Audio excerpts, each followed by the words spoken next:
Nah, di sini juga ada. Ini saya kutip langsung dari Manhaj Tarjih Muhammadiyah ini. Nih, sumber ajaran Islam adalah Al-Quran dan As-Sunnah Maqbulah. Sebagaimana sebelumnya, orang kadang juga salah paham ketika dalam HPT jilid pertama disebutkan bahwasanya sumber ajaran Islam itu adalah Al-Quran was Sunnah As-Sohihah. Memang ada penulisan As-Sohihah, tetapi itu redaksi di HPT. Tetapi ketika dikaji dalam hadis-hadis yang digunakan oleh HPT, lah kok ada juga hadis Hasan. Lah itu maka makna sohihah itu bukanlah dimaknai sohihah hadis sohih, bukan. Tetapi sohihah di situ adalah hadis yang valid, hadis yang benar-benar diyakini bersumber dari Nabi. Itu terbagi dua, hadis sohih, hadis hasan. Ketambahan lagi satu, hadis hasan li ghairihi. Hadis hasan li ghairihi, hadis hasan karena penyebab yang lain, yaitu siapa? Hadis dhaif tetapi misalnya dia banyak jalur periwayatan. Jadi hadis dhaif sekalipun oleh Muhammadiyah tidak dibuang begitu saja. Kalau dia jalur periwayatannya banyak, ini contoh salah satunya saja, maka dia akan dimasukkan kategori hadis hasan. Itu jadi inti.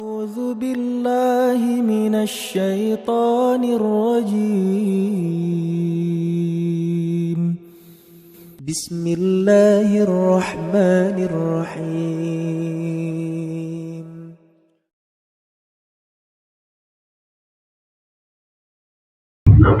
Assalamualaikum warahmatullahi wabarakatuh.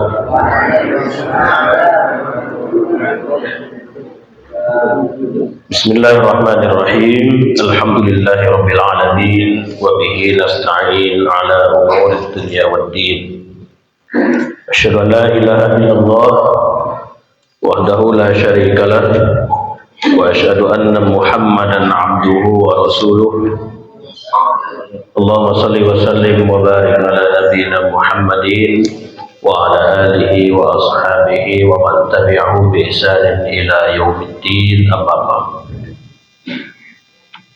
Bapak Ibu hadirin hadirat, adik-adik yang kami muliakan, alhamdulillah bersyukur kita kehadirat Allah Subhanahu wa taala pada malam hari ini kita diperkenankan untuk bertemu kembali dalam mungkin kajian rutin kita, dan mudah-mudahan setiap langkah kaki kita menuju majelis keilmuan ini Allah berkahi dan memudahkan langkah kita untuk menuju surga. Salawat dan salam semoga senantiasa dilimpahkan buat Rasulullah Muhammad SAW, buat para keluarga, para sahabat dan orang-orang yang mentaati ajarannya beliau bahwa hingga akhir zaman kalam. Bapak Ibu yang kami muliakan, sebelum kami melanjutkan kajian kita, sebelumnya itu berkenaan dengan tanawwu fil ibadah, keragaman dalam ibadah. Nah, ini mudah-mudahan yang sedikit ini sebagai tambahan. Sebelumnya itu ada pertanyaan berkaitan dengan bagaimana sikap Muhammadiyah terkait penggunaan hadis ahad. Nah, mudah-mudahan yang disampaikan sekilas ini dalam merespon pertanyaan tersebut bisa kita maklumi secara bersama sehingga kita paham, oh ternyata Muhammadiyah meletakkan posisinya seperti ini. Nah, ini perlu kita bedakan deh Bapak Ibu antara hadis mutawatir, hadis ahad, hadis sahih, hadis hasan, hadis dhaif, maudhu dan macam-macamnya, itu tidak sama. Jadi ada hadis yang dilihat dari kuantitas, jumlah orang yang meriwayatkan hadisnya. Jadi misal dari generasi sahabat berapa orang yang meriwayatkan hadis ini, dari generasi setelah sahabat tabi'in berapa orang, setelahnya lagi berapa orang. Dalam setiap tingkatan itu yang bercerita atau menyampaikan hadis tertentu itu ada berapa orang. Itu namanya kuantitas, kira-kira dari jumlah sanad atau periwayat hadis itu, rawinya, sanadnya itu. Ada yang mungkin yang meriwayatkan cuman 1, 2, 3, 4, 5, ada yang mungkin bahkan 10, 40 dan seterusnya itu. Nah, ada hadis yang dilihat itu dari sisi kualitas. kualitasnya itu, entah dia jumlahnya tadi apakah satu dua yang meriwayatkan, tapi dilihat dari kualitas hadisnya ini. Jadi dia tidak peduli pada jumlah, kira-kira begitu, tapi kualitas orang-orang yang meriwayatkan. Jadi bukan dari jumlahnya. Nah, kira-kira yang meriwayatkan ini misalnya satu, dua, atau tiga. Ini orangnya ini bagus atau tidak, kira-kira itu. Ini orangnya ini kuat tidak hafalannya, atau bagus tidak penjagaannya. Dia orang yang adil tidak. Dia orangnya gini atau tidak. Dilihat dari kualitas hadis tersebut. Terus misalnya hadis ini bertentangan nggak dengan Al-Quran. Nah, ini kualitasnya. Hadis ini bertentangan nggak dengan hadis yang lebih kuat tingkatannya. Nah, itu dari segi kualitas. Nah, kalau dari segi kualitas itu namanya ada hadis sahih, hadis hasan, misalnya hadis dhaif. Sahih itu berarti tinggi lah kualitasnya itu. Hasan itu sedikit di bawah hadis sahih. Kemudian kalau dhaif itu di bawahnya lagi. Nah, kalau maudhu nanti ini memang sudah hadis palsu. Mungkin pernah saya ceritakan dulu bagaimana hadis palsu sempat menyebar. Kemudian kalau dari sisi kuantitas, orang yang meriwayatkan dari generasi ke generasi ini tadi, itu terbagi secara umum kepada dua. Hadis mutawatir, kemudian hadis ahad. Bukan ahad dalam artian qul huwallahu ahad, bukan. Tapi A-nya panjang, ahad, H-nya juga panjang. Jadi ahad. Nah, jadi kalau dalam tulisannya itu biasanya kadang dikasih kode, alifnya itu dikasih tanda kayak bendera di atasnya itu. Nah, itu ahad, H-nya dikasih alif, H-nya itu dikasih alif, ahad, baru dal. Nah, ini sekilas karena kaitannya dengan hadis ahad pertanyaan tersebut. Nah, jadi ini kaitannya dengan kuantitas dari hadis. Berapa orang yang meriwayatkan hadis tersebut? Yang pertama itu ada hadis mutawatir. Kalau kita pernah mendengar pengertian atau definisi dari Al-Quran yang diriwayatkan secara mutawatir, nah itu kan biasanya kita pernah menghafal itu. Jadi kalamullah, perkataan Allah yang diturunkan kepada Nabi Muhammad melalui perantara malaikat Jibril yang diriwayatkan atau diturunkan secara mutawatir. Nah, itu yang kita pernah dengar istilah definisi dari Al-Quran. Nah, saya ini ada definisi dari hadis mutawatir. Sebetulnya banyak definisinya, mungkin saya kutip satu di antaranya. Jadi al-hadis alladzi rawahu adadun katsirun fi kulli tabaqatin min tabaqatihi yastahilu ittifaquhum wa tawaquhum 'ala al-kadhib bihaitsu yakun rawatuhu kadzalik min awal isnad ila akhirih dan seterusnya duna inqita' wal musnad ilaihim al-hadis. Jadi hadis mutawatir itu adalah hadis yang perawinya, sanadnya itu orang yang bercerita menyampaikan hadis tersebut itu jumlahnya banyak. Al-adadun katsirun, jumlahnya itu banyak. Fi kulli tabaqatin min tabaqat. Jadi dalam setiap generasi, dalam setiap tingkatan, kira-kira itu banyak yang meriwayatkan hadis tersebut. Saking banyaknya, mustahil kalau seandainya orang-orang itu berdusta, mustahil. Ini ceritanya begini, ini ceritanya begini, sama, selaras ceritanya itu. Saking banyaknya ceritanya, di tempat-tempat yang banyak pula, dalam setiap generasi itu banyak juga yang bercerita tentang hadis yang sama. Secara logika kita, mustahil orang ini berdusta, mustahil, saking banyaknya itu. Jadi secara adat lah, secara kebiasaan kita, logika kita, misalnya satu masjid ini menyampaikan hal yang sama. Saya ke masjid lain lagi pun sama ceritanya, ke masjid lain lagi sama lagi ceritanya, gitu. Nanti sampai generasi anak kita pun ceritanya sama. Nah, ini kan mustahil ini berdusta. Nah, bukan mitos lah gitu. Kalau mitos itu nanti kan di sini ceritanya A, tempat lain ceritanya B. Itu kan nggak masuk yang, ini kayaknya nggak masuk akal gitu. Hantu di Indonesia nanti sifatnya hantunya pocong gitu ya. Nanti di negara lain kan bukan pocong lagi, ada pakai jas gitu kan, ada beda-beda cerita dari satu tempat ke tempat yang lain. Kalau ini ceritanya itu sama, Meskipun redaksi atau lafaznya kadang-kadang berbeda, tapi intinya sama. Ada yang redaksinya persis sama, ada yang redaksi hadisnya atau cerita dari mulut ke mulut itu kadang tidak sama redaksinya, lafaznya, tapi intinya sama. Nah, itu namanya hadis yang disebut dengan hadis mutawatir dari sisi jalur periwayatan. Nah, jadi tidak terputus, dari generasi-generasinya pun tidak ada yang terputus, dan banyak yang meriwayatkannya itu, dan yang dijadikan sandaran dalam hadis tersebut adalah panca indera. Panca indera itu kan berarti dia melihat langsung ataukah dia mendengar langsung. Nah, itu. Dia misalnya langsung melihat apa yang Rasulullah sampaikan, apa yang Rasulullah lakukan, ataukah dia mendengar Rasulullah menyampaikan ini.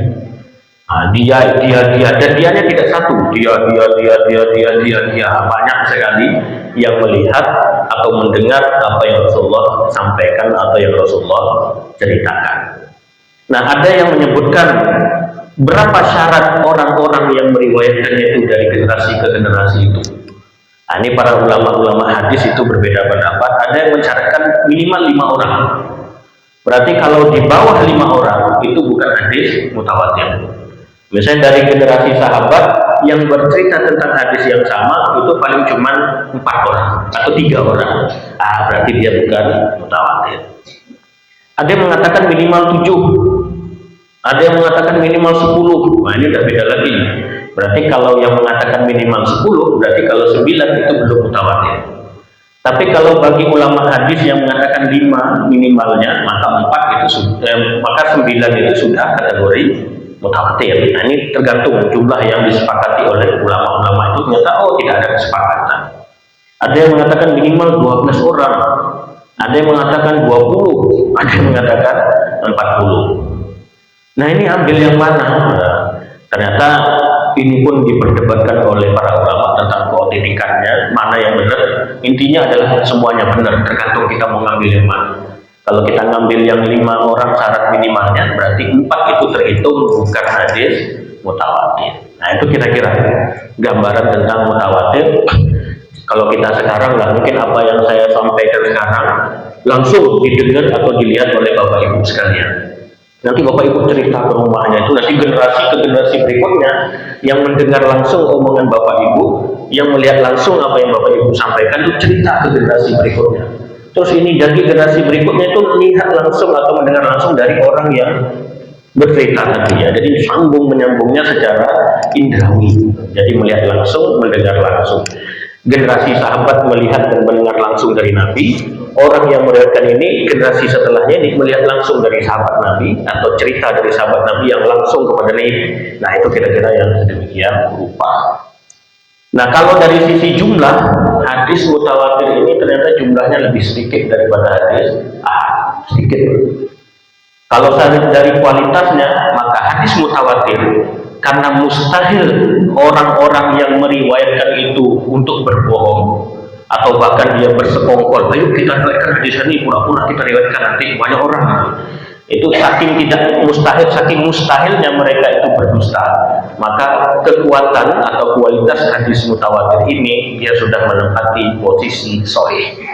Nah, karena otomatis, karena secara periwayatan jumlah yang banyak dan mustahil orang-orang itu berdusta, maka secara kualitas dia adalah sahih. Itu kira-kira tentang hadis mutawatir. Ini contoh saja. Contoh dari hadis mutawatir itu, ini saya ringkas saja. Kalau mau ditulis semuanya terlalu banyak itu generasi-generasinya itu, nanti bapak-bapak ibu mungkin cari di rujukan kitab-kitab hadis. Nah, diantaranya mungkin saya tulis gini, diriwayatkan oleh banyak ahli hadis, saking banyaknya itu. Nah, man bana lillahi masjidan liyudhkarallahu azza wa jalla fihi banallahu lahu baitan fil jannah. Siapa yang membangun masjid karena Allah, agar nama Allah itu disebutkan di masjid tersebut, artinya ini mungkin kalau kita kembangkan maknanya agar rumah Allah ini betul-betul dimakmurkan dalam artian yang luas itu, ya tidak hanya sekedar dibangun habis bukan ditinggal. Karena ada hadis yang lain lagi, banyaknya masjid tapi kosong jamaah, itu tanda-tanda akhir zaman, tanda kiamat. Jadi Pak Usama hati-hati Pak. Ini mempercepat kiamat guyonannya. Masjid banyak dibangun tapi sepi jamaah. Tapi kalau di sini kan banyak jamaah, berarti tidak masuk kategori itu. Nah intinya, siapa yang membangun masjid itu karena Allah, ikhlas dia itu, dalam bentuk yang mungkin maknanya luas. Entah dia membangun masjid itu dengan dana pribadinya, ataukah secara iuran atau urunan, tetap sekecil apapun yang diinfakkan, disedekahkan itu atau diwakafkan, tetap itu akan bernilai luar biasa di sisi Allah Subhanahu wa taala. Nah, banallahu lahu baitan fil jannah. Orang yang demikian itu akan Allah bangun rumahnya kelak di surga. Berarti sudah ada nanti rumahnya di surga itu. Kalau masjid ini mungkin 3 lantai, maka bagi penyumbangnya bisa saja nanti di surga itu lebih dari 3 lantai. Kita tidak bisa membayangkan di surga itu nanti gimana bentuknya, itu kita tidak bisa membayangkan. Al-Quran itu memberikan gambaran tentang surga itu boleh dikatakan terbatas dengan kemampuan akal kita saja, tapi sejatinya lebih dahsyat dari itu. Surga itu mengalir di bawahnya sungai-sungai kan gitu. Wah, bangunannya indah-indah, megah-megah. Kemudian apa lagi? Kemudian banyak hadaiq wa a'naba, misalnya gitu. Banyak kebun-kebun, buah-buahan, anggur dan macam-macamnya itu. Nah, kalau gitu berarti di malam ini sudah surga. Itu kan ada sungai. Tapi jangan kita bayangkan di Indonesia, Quran itu turunnya di mana? Ya kan di Arab. Orang Arab daerahnya itu tandus. Kalau kita baca misalnya di Mekah, Madinah pada masa awal-awal itu kan ya susah air, tandus, gurun pasir, ya sungai kan nggak tahu kelihatan di mana sungai itu, laut di mana. Nah ketika orang Arab diberikan gambaran tentang surga yang sedemikian rupa, kan terbayang oleh mereka, oh bayangkan di daerah yang tandus itu sungainya mengalir. Itu kan dijangkau oleh akal pikiran orang Arab pada masa itu. Banyak kebun-kebun, nanamnya orang Arab itu susah minta ampun. Panas-panas pun disiram sama orang Arab, saking inginnya tumbuhan itu subur atau tumbuh itu. Kemudian apalagi ada buah-buahan yang sedemikian rupa, luar biasa. Nah itu gambaran yang dapat dicerna oleh orang Arab. Maka pernah salah satu di antara dosen saya dulu, itu ketika beliau pernah safar ke Indonesia, ketika beliau pulang lagi ke Mesir itu, sampai menyampaikan, saking takjubnya mungkin dengan Indonesia itu, sampai beliau menyampaikan, kuburan di Indonesia itu bukan kuburan tapi kebun. Taman, saking itu sudah kayak surga. Nah kuburan saja sudah, kan kuburan kita kan ada bunga kemboja, macam-macam ya tanaman ini. Kalau di sana kan ya sudah pasir gitu, cuman kelihatan bangunan rumah untuk yang menjaga itu saja dan seterusnya itu. Susah sekali istilahnya mereka untuk membangun. Saking kuburan saja sudah dianggap surga. Taman lah kira-kira gitu, taman bunga. Kita takut sekali kalau mau kuburan.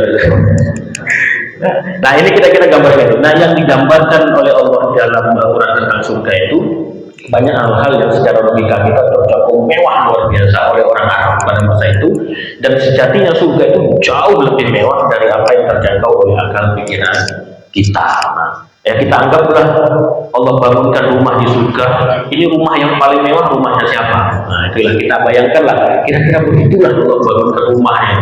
Tapi sejatinya lebih dahsyat daripada itu.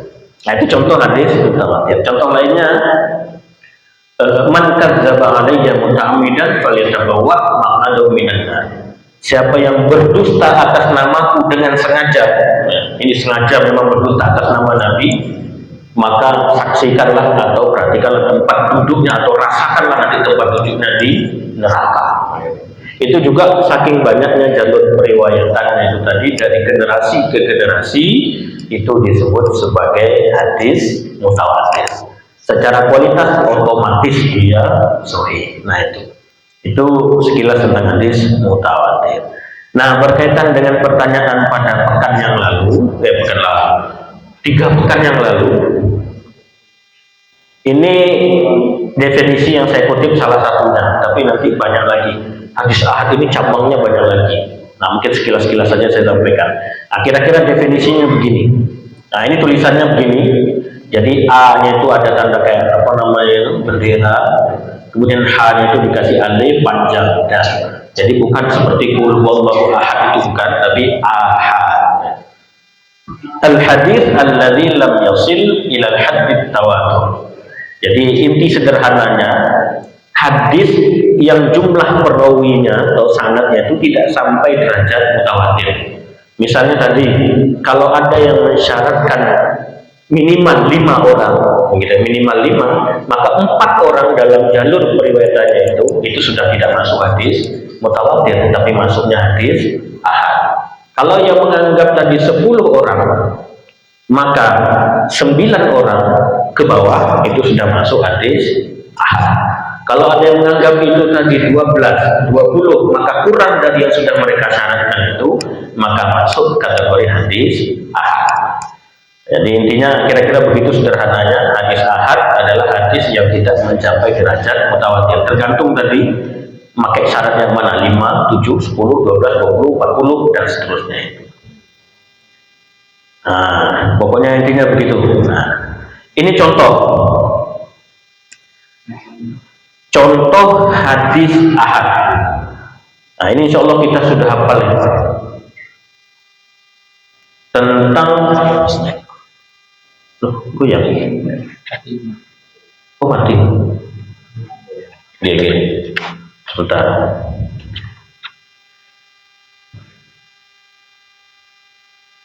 Gak kuat mungkin ya waktu tentang hadis ahad.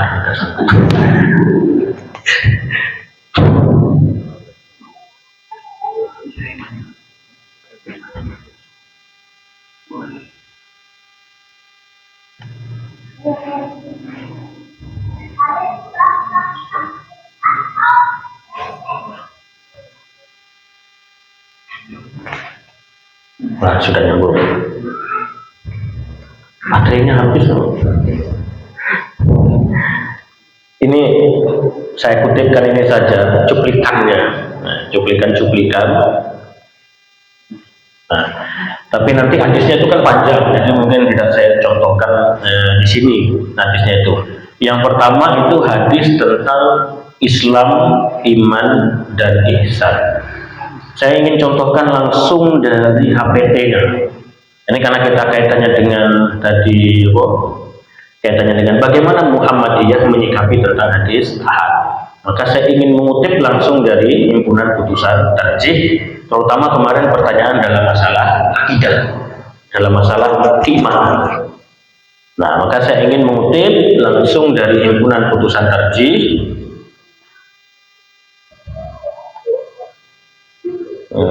Kelihatan ya. Nah, gini lah mungkin. Nih, hadisnya kan sudah langsung dikutip di sini. Waqad warada fil hadis an Umar radhiyallahu anhu qala. Sebagaimana datang atau ada sebuah hadis, hadisnya datang dari siapa? Dari Umar radhiyallahu anhu. Dari Umar berkata. Nah, dari sisi periwayatannya ada ulama hadis atau para ulama hadis menyebut dari tingkat generasi sahabat itu yang menyampaikan hadis ini adalah Umar bin Khattab saja. Berarti kan cuma 1 orang. Maka kalau ada 1 orang dari tabaqah atau kurang dari jumlah yang mutawatir tadi, maka hadis itu dianggap kategorinya hadis ahad. Maka kalau dia itu hadis ahad, ternyata Muhammadiyah juga mengutip hadis ahad dalam masalah akidah. Tapi memang ada Bapak Ibu dalam dalam HPT ini atau dalam pandangan tarjih, terutama dalam buku Manhaj Tarjih Muhammadiyah karya Profesor Azmuni Abdurrahman. Saya tadi nyari-nyari bukunya, ketelisut mau saya bawa sebetulnya, entah kemana, entah dipinjam orang atau tidak, Allah a'lam. Memang di situ ada yang menyebutkan atau ada keterangan bahwasanya dalam masalah akidah hanya menggunakan hadis mutawatir saja. Nah, ini coba saya cek di sini. Ini saya juga nyari dari langsung fatwa tarjihnya.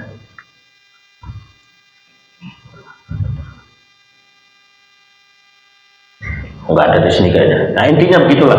Kira-kira hadis mutawatir itu disampaikan bahwasanya hadis mutawatir itu hanya digunakan pada masalah akidah saja. Nah, sebagaimana juga yang disampaikan bahwasanya segala sesuatu yang datang kepada Nabi dari Nabi secara mutawatir wajib kita imani. Nah, kira-kira redaksinya begitu. Segala sesuatu yang datang dari Nabi secara mutawatir wajib kita imani. Nah, kata mutawatir dan wajib kita imani itu kemudian oleh sebagian kalangan difahami, oh ternyata Muhammadiyah cuma pakai hadis mutawatir saja. Nah, tentu pandangan itu harus dicocokkan dengan HPT itu sendiri. Harus dilihat, dikomparasikan, dibandingkan dengan HPT-nya. Kalau memang himpunan putusan tarjih sama sekali tidak mengutip hadis ahad dalam masalah akidah, maka benar apa yang disampaikan itu.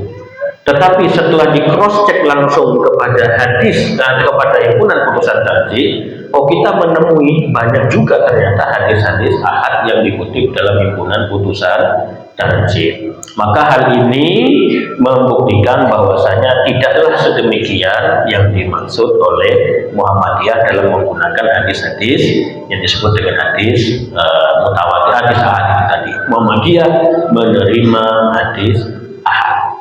Yang penting kategorinya sebagaimana dikutip di sini.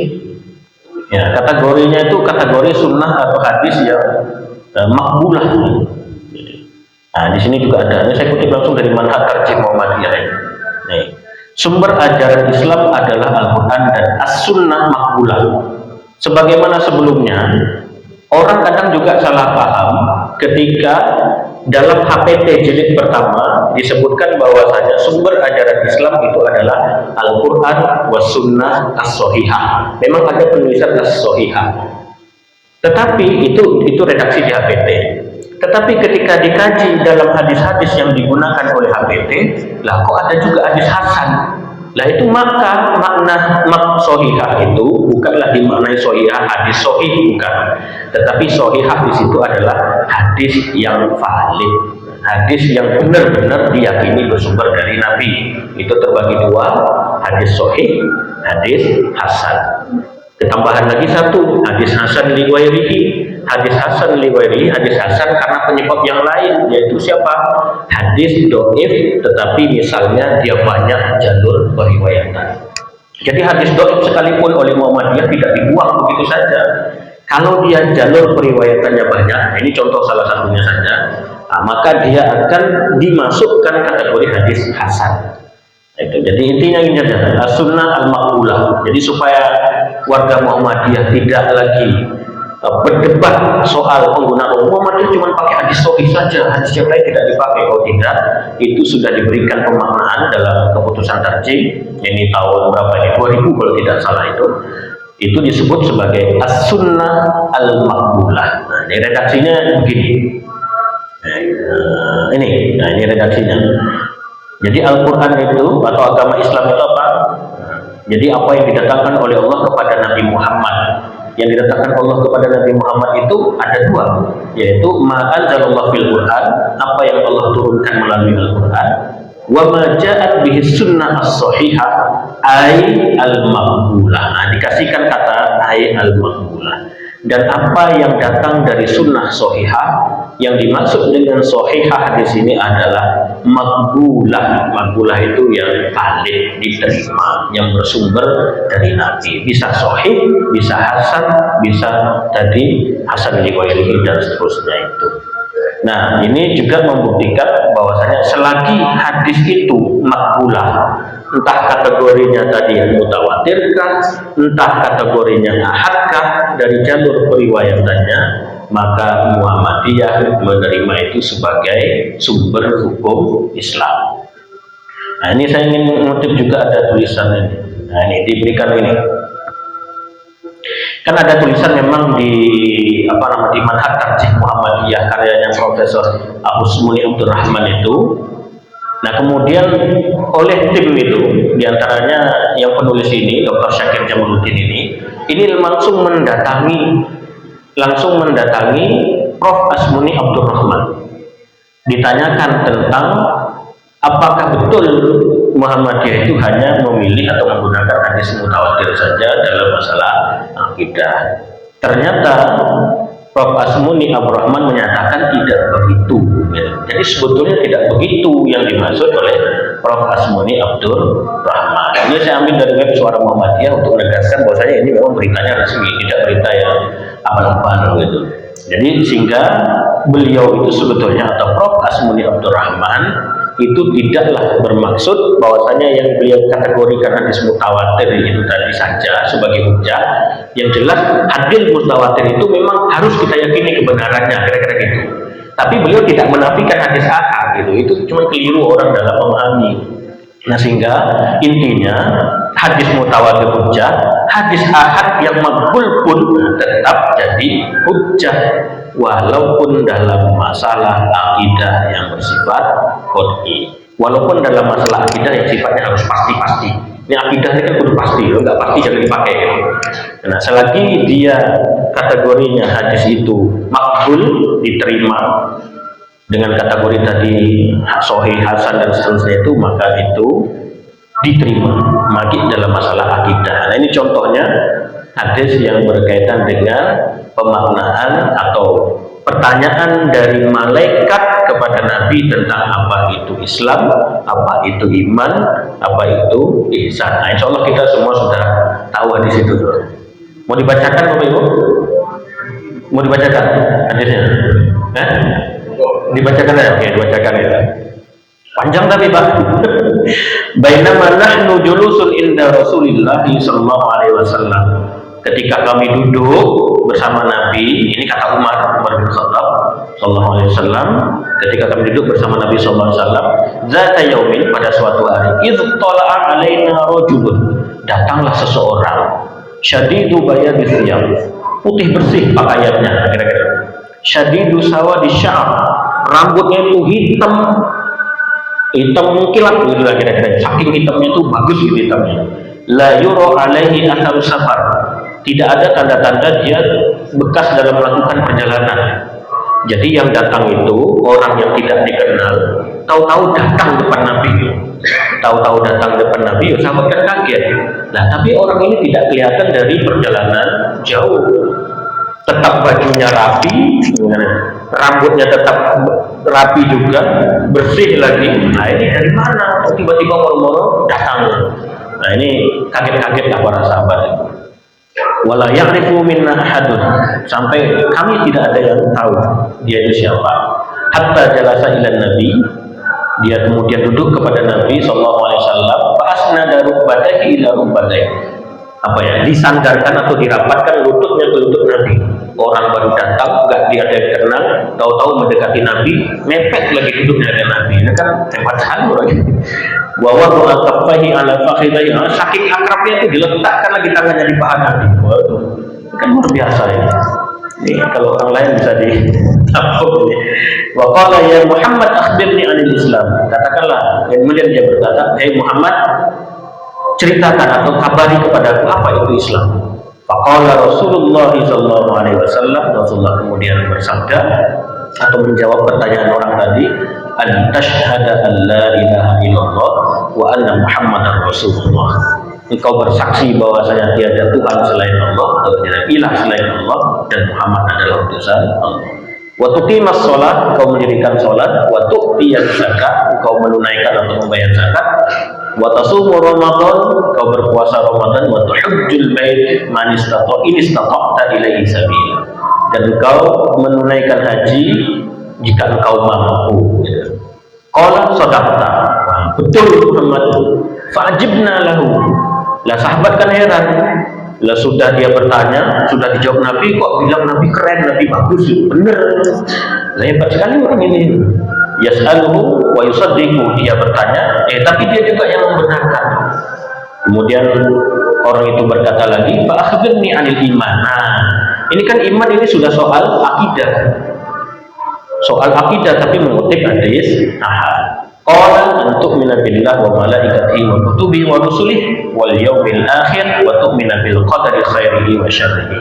Engkau beriman kepada Allah, kepada malaikatnya, kitab-kitabnya, rasul-rasulnya, hari akhir, dan engkau beriman kepada ketetapan Allah yang baik dan juga yang tidak baik. Qala sadaqta. Kemudian benar itu wahai Muhammad. Itu kan masih panjang hadis lagi. Kemudian akhbirni anil ihsan. Ceritakan kepadaku tentang ihsan. Itu kan anta'budallaha ka'annaka tarah fa illam takun tarah fa innahu yarak. Ihsan itu adalah engkau beribadah kepada Allah seolah-olah engkau melihatnya. Kalau engkau tidak melihatnya, yakinlah bahwasanya Allah melihat. Nah ini Pak, sudah gimana ini? Lanjut sebentar ya.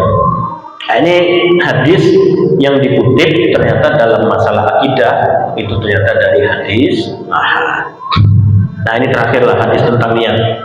Hadis tentang niat itu kan juga digunakan dalam rangka ibadah, termasuk juga dalam masalah akidah niatnya itu. Nah contohnya ada para ulama yang membolehkan orang dalam keadaan terdesak, dia misalnya dijadikan tawanan, dipaksa dia untuk murtad, tapi sebetulnya niatnya tidak ingin murtad, tapi ketimbang nyawanya melayang misalnya gitu, dan akhirnya dia terpaksa aku keluar dari Islam misalnya begitu, itu dibenarkan dalam kondisi yang betul-betul al-mustaqri atau betul-betul dalam keadaan dipaksa dan tidak ada solusi lain. Dia dibolehkan untuk berdusta tapi niatnya tidak boleh. Nah itu kan masuk dalam masalah akidah juga. Niatnya tidak boleh keluar dari agama, tapi dalam ancaman yang sedemikian rupa dia boleh berdusta. Ada yang membolehkan hal yang sedemikian rupa. Nah itu hadis tentang niat. Innamal a'malu binniyat wa innamal likulli imri'in ma nawa. Faman kanat hijratuhu ila Allah wa rasulih fa hijratuhu ila Allah wa rasulih. Wa man kanat hijratuhu lidunya yusibuha aw imra'atin yankihuha fa hijratuhu ila ma hajara ilaihi. Jadi innamal a'malu binniyat, amalan kita itu ya bergantung pada niat. Wa innamal likulli imri'in ma nawa, dan setiap orang akan mendapatkan sesuai dengan apa yang diniatkan. Dan seterusnya itu. Ini juga kan contoh bahwasanya hadis ahad itu juga digunakan dalam masalah-masalah yang luas gitu. Nah, mungkin sementara karena sebentar lagi sudah masuk waktu isya, kita cukupkan begini dulu. Saya kira ada yang ada bagaimana dulu nih? Sweet Pak. Seperti hadis Muslim yang apa namanya, hadis tentang jariah yang tentang akidah. Tentang Jariah, ada hadis tentang jariah perempuan dan budak perempuan. Yang beliau bertanya, kata Rasulullah bertanya kepada beliau bilang, Aina Allah. Oke. Dan Allah, kemudian beliau menjawab sama, perempuan itu menjawab. Kata Rasulullah, Aina aktif apa Aina mu'minah. Itu hadis tentang akidah. Oke. Itu hadisnya kategori saya belum mempelajari hadis secara detail. Itu hadis Muslim dan dianggap ahad. Oke. Kalau hadis Muslim dan itu kategorinya ahad, nah ini tidak dilihat dari status ahadnya dulu. Tapi intinya ada dilihat statusnya apakah dia diterima atau tidak. Tapi sebagaimana yang boleh katakan disepakati oleh para ahli hadis yang diriwayatkan oleh Imam Bukhari, hadis yang diriwayatkan oleh Imam Muslim, bolehlah ditempati itu adalah hadis-hadis yang makbul, baik dalam kategori dia sahih ataupun kategori hasan. Secara saking percayanya para ulama bahwasanya Imam Al-Bukhari dan Imam Muslim ini sangat ketat dalam menseleksi hadis. Yang paling ketat itu Imam Bukhari. Sehingga kalau secara pembukuan ataupun hadis periwayatan yang diriwayatkan oleh Imam Bukhari itu posisinya lebih di atas lah dibandingkan dengan periwayatan imam lain. Di bawah itu adalah Imam Muslim. Nah, kalau sudah diriwayatkan oleh Imam Bukhari atau Imam Muslim, maka hadis itu kemungkinan dua hal. Masuk dalam sahih, masuk dalam hasan, atau hadis itu makbul. Maka dalam hal yang sedemikian, meskipun hadis itu hadis ahad, maka hadis itu dapat diterima. Enggak Pak?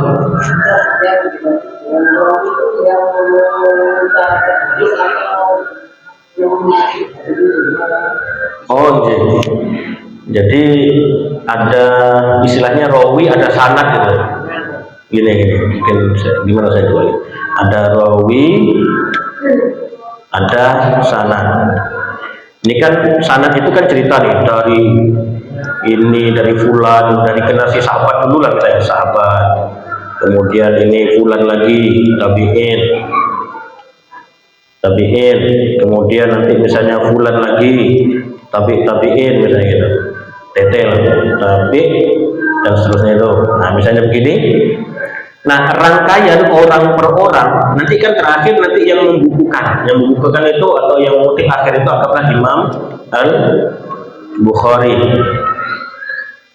Misalnya begini.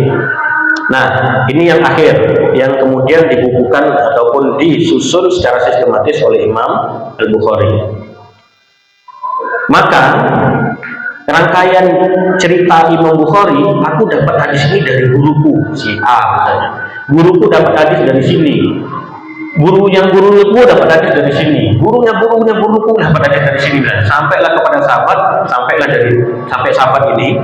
Maka rangkaian yang diceritakan oleh Imam Bukhari ini itu disebut dengan sanad. Dan Imam Bukhari pun secara rangkaiannya dia termasuk juga sanad. Karena dia sambung menyambung. Sanad itu kan secara sederhana artinya ketersambungan. Pokoknya yang sambung menyambung dari akhir sampai awal, maka itu disebut dengan sanad. Perawi itu mana? Dalam hal ini ketika Imam Bukhari yang terakhir bercerita tentang dapat dari siapa, Imam Bukhari lebih dikenal dengan perawi hadisnya, periwayat hadisnya. Tapi sebetulnya dari semua kesini juga itu bisa juga disebut rawi, ya gitu. Jadi istilahnya itu antara sanad dan rawi sebetulnya juga sambung menyambung gitu. Kalau kita mengistilahkan sanadnya itu rangkaian dari A ke B sampai yang paling akhir disebut sebagai perawi sekaligus juga sanad. Tapi dari sisi lain, pokoknya semua yang sanad itu dia perawi. Kenapa? Dia juga meriwayatkan dari Nabi. Rawi itu kan artinya yang meriwayatkan. Berarti setiap yang meriwayatkan itu juga adalah perawi. Maka dalam hal ini sanad dan rawi itu merupakan satu kerangkaian. Cuman untuk memudahkan biasanya kan ada rawi, ada sanad, ya, sanad, ada matan, ada rawi, biasanya seperti itu. Karena biasanya kalau kita bercerita tentang hadis diambil sanad yang pertamanya. Sanad yang pertamanya misalnya dari sahabat Abu Hurairah, maka disebutlah misalnya sanadnya itu Abu Hurairah. Ini untuk memudahkan saja. Oh, sanadnya dari Abu Hurairah. Sanad yang pertama kali bersandar kepada Nabi siapa? Gitu. Jadi matan itu isi hadisnya, isi hadis. Kalau tadi misalnya innamal a'malu binniyat, maka Umar bin Khattab itu sanadnya yang pertama kali bersentuhan dengan Rasulullah, kira-kira gitu. Kemudian matannya apa? Isi hadisnya innamal a'malu binniyat sampai akhir. Rawinya siapa? Di situ yang meriwayatkan ada Imam Bukhari, ada juga Imam Muslim. Itu untuk memudahkan. Oh, jadi dia periwayatan dari Imam misalnya Al-Bukhari dan Imam Muslim. Diriwayatkan secara bersamaan, biasanya kadang disebut juga dengan muttafaq alaihi. Ini kalau hadis itu disusun secara lebih ringkas. Jadi yang pertama sanadnya langsung bersambung ke Nabi disebut sebagai sanad, isinya disebut matannya, isi hadis disebut dengan matan, yang terakhir membukukan atau meriwayatkan disebut dengan rawi. Kalau dibuat secara ringkas. Tapi kalau dibuat bersambung-sambung, sebetulnya seluruh rangkaian itu juga sanad, seluruh rangkaian itu juga adalah rawi. Mungkin sekilas gitu, Pak. Oke, Pak. Itu apakah jumlah yang melihatkan sahabat ini atau semuanya, Pak. Semuanya tobakot. Jadi mungkin saya agak besarkan ini ya. Sebentar. Ini sudah masuk, ini mungkin terakhir saya coba ini aja menggaris. Nah, ini. Saya ingin menggaris bawah ini. Kasih warna apa ya? Hijau. Jadi keterangannya itu adalah fi kulli tabaqah min tabaqah. Fi kulli berarti setiap, dalam setiap tingkatannya. Berarti tingkatan sahabatnya itu juga minimal 5, kalau misalnya ada 5. Tingkatan tabi'innya juga minimal 5, tingkatan setelahnya juga minimal 5. Begitulah kira-kira. Satu di antara tingkatan ada yang kurang dari 5. Kalau menurut yang 5 ini tadi, maka itu sudah dialihkan ke hadis ahad. Terserah rangkaian sanadnya itu di mana, satu saja kurang, itu sudah terhitung hadis ahad. Makanya saking dia banyaknya tadi dalam setiap tingkatan itu mustahil itu orang itu bersuta dalam tiap tingkatannya itu. Cukup Pak? Oke, baik. Baik, sementara begitu, ternyata belum sempat kita melanjutkan ke Tanawuk. Saya kira apa nanti kita jadikan bahan pertemuan kita di pekan-pekan berikutnya. Kami kira begitu. Terima kasih dan mohon maaf. Nasrul minallah fatul qarib. Subhanakallahumma bihamdik asyhadu an la ilaha illa anta astaghfiruka wa atubu ilaik. Wassalamualaikum warahmatullahi wabarakatuh. Alhamdulillahi rabbil alamin.